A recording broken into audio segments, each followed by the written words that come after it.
하나님 말씀 이사야 3장 13절입니다. 이사야 3장 13절부터 4장 6절 마지막 절까지 말씀을 받겠습니다. 3장 13절부터 4장 마지막 절까지 여호와께서 변론하러 일어나시며 백성들을 심판하시려고 서시도다.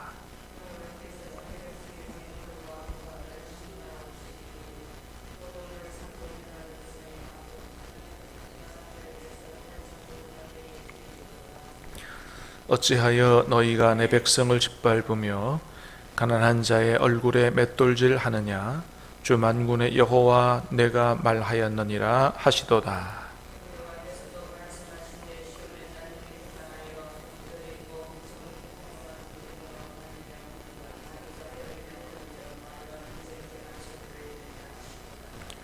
그러므로 주께서 시온의 딸들의 정수리에 딱지가 생기게 하시며 여호와께서 그들의 하체가 드러나게 하시리라.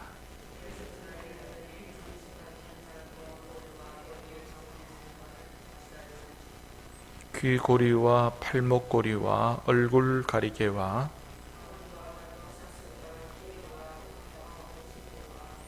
반지와 코고리와 손거울과 세마포 옷과 머리 수건과 너울을 제하시리니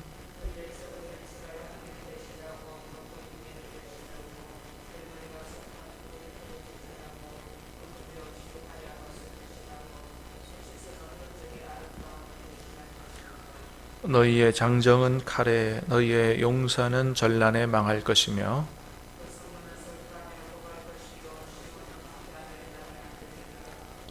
그날에 7 여자가 한 남자를 붙잡고 말하기를 우리가 우리 떡을 먹으며 우리의 옷을 입으리니 다만 당신의 이름으로 우리를 부르게 하여 우리가 수치를 면하게 하라 하리라.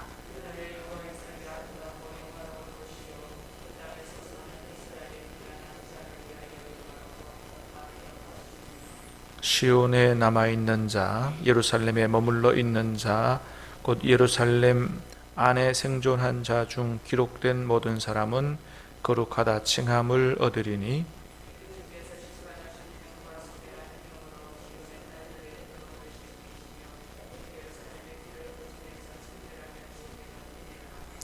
여호와께서 거하시는 온 시온산과 모든 지폐 위에 낮이면 구름과 연기 밤이면 화염의 빛을 만드시고 그 모든 영광 위에 덮개를 두시며 또 초막이 있어서 낮에는 더위를 피하는 그늘을 지으시며 또 풍을을 피하여 숨는 곳이 되리라. 아멘. 자, 오늘 말씀은 하나님께서 예루살렘에 대한 경고, 또 심판, 그리고 회복에 대한 말씀이 기록이 되어 있습니다. 자, 먼저는 예루살렘 또 이 남유다 지도자들의 죄악에 대한 고발과 심판 예언인데요. 자, 3장 13, 14절 두 절 말씀을 보겠습니다. 시작. 여호와께서 변론하러 일어나시며 백성들을 심판하시려고 서시도다. 여호와께서 자기 백성의 장로들과 고관들을 심문하러 오시리니 포도원을 삼킨 자는 너희이며 가난한 자에게서 탈취한 물건이 너희의 집에 있도다. 아멘. 하나님이 백성들을 심판하려고 서신다. 14절 보니까 그 중에서 백성의 장로들과 고관들을 심문하러 오신다. 백성의 지도자들 심문하러 오신다. 그들의 죄악 때문이죠. 어떤 죄를 졌느냐? 포도원을 삼킨 자는 너희이며, 포도원을 삼켰다. 이건 말 그대로 나봇의 포도원 사건처럼 가난한 사람들, 힘없는 사람들의 포도원을 삼키는 이런 것으로 봐도 되고, 아니면 그 이스라엘 백성들 하나님께서 하나님의 뜻을 따라서 잘 다스려서 하나님의 복을 받도록 하는 이런 그런 정치를 해야 되는데, 그것보다는 그 포도원은 이제 이스라엘 백성들을 가리키는 단어로도 많이 쓰였거든요. 그러니까 하나님 백성들을 오히려 폭정을 통해서 삼키는, 이런 걸 볼 수가, 그런 것을 가리킨다고 볼 수도 있습니다. 포도원을 삼켰다. 하여튼 백성들을 자기들의 권력과 힘을 이용해서 탈취하는 이런 거죠. 그래서 가난한 자에게서 탈취한 물건이 너희의 집에 있도다. 하나님은 다 알고 계신다는 거예요. 우리 집에 뭐가 있는지 다 알고 계신다. 그것이 부정을 통해서, 죄악을 통해서 얻어진 것인가, 이걸 다 보고 계신다. 자, 15절 시작. 어찌하여 너희가 내 백성을 짓밟으며 가난한 자의 얼굴에 맷돌질 하느냐? 주 만군의 여호와 내가 말하였느니라 하시도다. 그렇죠. 어찌하여 너희가 내 백성을 짓밟으며, 백성들을 잘 다스리고 복을 받고 편안하게 안정되게 살게 하라고 세운 지도자들이 오히려 백성을 어찌해서 짓밟으며, 그죠? 가난한 자의 얼굴에 맷돌질 하느냐. 표현이 기가 막히죠. 가난한 자의 얼굴에다가 맷돌질을 한다. 여러분, 그 생각만 해보세요. 생각만 해도 여러분 얼마나 고통스럽겠습니까? 얼굴을 갖다가 맷돌 사이에 놓고 갈면 그 고통은 뭐 이루 말할 수 없는 것이죠. 그러니까 그 당시에 이스라엘 백성들의, 이스라엘의 지도자들이 이렇게 잔인했다. 그래서 다른 책들을 읽어보면 주로 이 사람들이 고리대금업을 해서 빌려주고, 돈을 빌려주고, 이 포도원을 삼켰다라고 하는 말의 그 원어가 포도원을 불태웠다, 이런 뜻이에요. 그러니까 포도원을 불태워버리면 포도 농사가 망하게 되겠죠. 그러면 돈을 갚을 길이 없습니다. 그럼 어떻게 해요? 포도원을 그대로 삼키는 것입니다. 그래서 아주 그들의 피를 짜는, 정말 얼굴에 맷돌질하는 아주 잔인한 이런 폭정을 했다는 것이죠. 자, 이렇게 남유다가 하나님의 심판을 받아 멸망하게 된 이유 중에 하나는 지도자들의 폭정이다. 지도자들의 죄악이라는 것입니다. 자, 두 번째, 남유다가 망하게 되는 또 하나의 이유가 있다면 뭐냐 하면 당시의 상류층 부녀자들의 사치와 타락입니다. 상류층 부녀자들의 사치와 타락이에요. 자, 16절 시작. 여호와께서 또 말씀하시되 시온의 딸들이 교만하여 느린 목 정을 통하는 눈으로 다니며 아기작거려 걸으며 발로는 쟁쟁한 소리를 낸다 하시도다. 하나님이 또 말씀하시는데 이번에는 시온의 딸들에 대해서, 여자들에 대해서, 특별히 상류층 여자들을 얘기합니다. 교만하여 느린 목을 늘렸다는 거예요. 그러니까 목이 예쁘게 보이도록. 그래서 뭐 지금처럼 무슨 성형 수술은 아니겠지만 하여튼 어떤 장식을 통해서, 어떤 방법을 통해서 목이 예쁘게 보이려고 이렇게 늘렸다. 정을 통하는 눈으로 다니며 추파를 던지면서 이렇게 다니는 거죠. 아기작거려 걸으며, 이 아기작거려 걷는다는 것은 종종 걸음으로 빨리 걷는 걸 얘기합니다. 발로는 쟁쟁한 소리를 낸다. 이 발의 밑에도 보면 발목고리가 있습니다. 발목고리에 이제 은방울 같은 게 달려 있다 그래요. 그러니까 빨리, 그죠? 종종 걸음으로 빨리 달리면 어떻게 되겠어요? 다니면 그 발목고리에 있는 은방울 소리가 나겠죠. 그러니까 이건 뭘 표현하냐 하면 하여튼 이 정을 통하는 눈으로 하여튼 이런 그 사치와 음행을 위해서 굉장히 분주하게 빨리 움직이는 이런 그 당시의 여자들을 얘기하는 것입니다.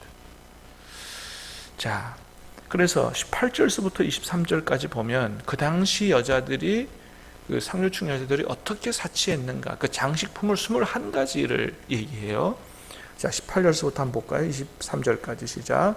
주께서 그날에 그들이 장식한 발목고리와 머리의 망사와 반달 장식과 귀고리와 팔목고리와 얼굴 가리개와 화관과 발목 사슬과 띠와 향합과 호심보와 반지와 코고리와 예복과 겉옷과 목도리와 손거울과 세마포옷과 머리수건과 너울을 제하시리니. 끝도 없이 자기들을 장식하는 이 종류가 끝도 없다 이거죠. 자, 그들의 사치, 또 음행, 이런 것. 그래서 하나님이 심판하시겠다는 것이죠. 그래서 24절 말씀 보면 시작.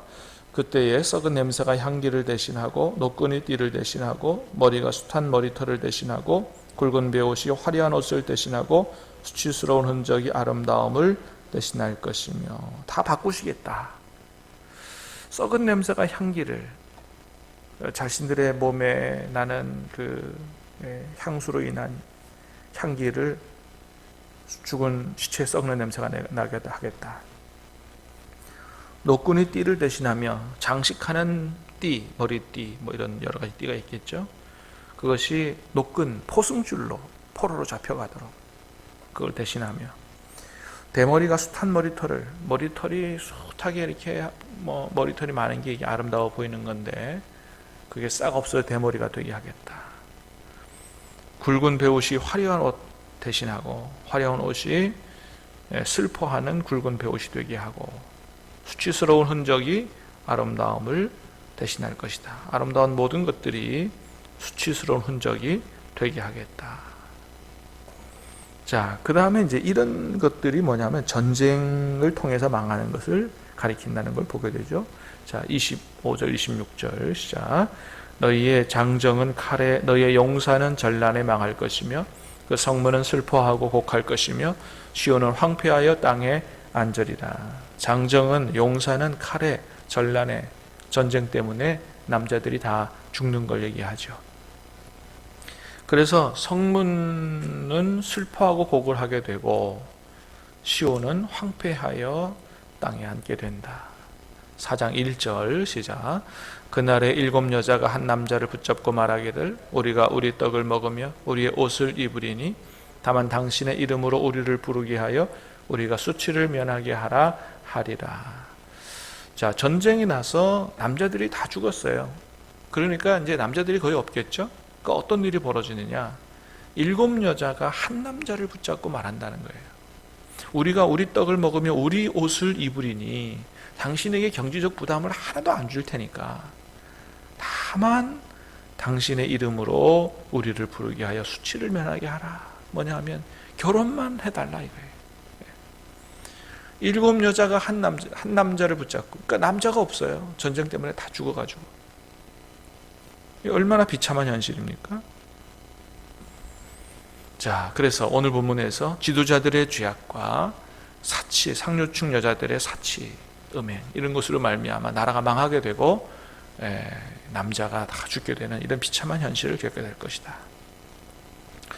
자, 그런데 그런 하나님의 심판이 남유다를 완전히 끝내는 심판이 아니라 이 모든 죄악을 심판하고 정결케 하는, 새롭게 하는 심판이다 라고 하는 걸 얘기해요. 그래서 이스라엘의 미래에는 회복되는 역사가 있다, 그거를 얘기하죠.